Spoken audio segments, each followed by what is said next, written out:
রূপাদি এবং অপর্ণাদি। কবিতা পাঠ করছে কবি বিশ্ববন্ধু সরকার। সাম্প্রতিককালে যে ঘটনা ঘটে যাচ্ছে তার উপরেই আমার একটা কবিতা। কবিতার নাম ঘৃণা। মসজিদের সামনে যারা ডিজে বাজিয়ে হল্লা করে, মসজিদের সামনে যারা ডিজে বাজিয়ে হল্লা করে, সেই জিহাদিদের আমি ঘৃণা করি না। মন্দিরের সামনে গিয়ে যারা অরাজকতা করে, মন্দিরের সামনে গিয়ে যারা অরাজকতা করে, সেই জিহাদিদেরও আমি ঘৃণা করি না। ঘৃণা করি তাদের যারা এই সব জিহাদিদের তৈরি করেছে।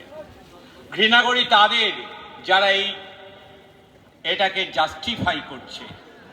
যখন দেখি এক শ্রেণীর শিক্ষিত লোকেরা সমর্থন করছে, ঘৃণা করি তাদের। ঘৃণা করি তাদের যারা নিম্নবর্গের মানুষদের এই কাজে লিপ্ত করায়। ঘৃণা করি এক শ্রেণীর মুখোশধারী শিক্ষিতদের যারা এসব দেখেও প্রতিবাদ না করে খরগোশের মতো লুকিয়ে থাকে।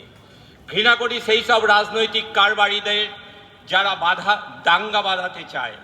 যখন দেখি দেশকাল ভেদে গুরুরা লঘুদের কাঠগড়ায় দাঁড় করায়। ঘৃণা করি তাদের যারা মৌলবাদের জয় গান গায়।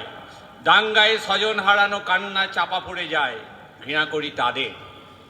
ঘৃণা করি তাদের যারা চোখে শোনে কানে দেখে। তাই ঐক্যবদ্ধ হই, প্রকৃত শিক্ষিত হই, ঘৃণাই ভালোবাসায় পরিণত হবে। না হলে কবির ভাষায় নগর পুরিলে দেবালয় রক্ষা পায় না। নমস্কার।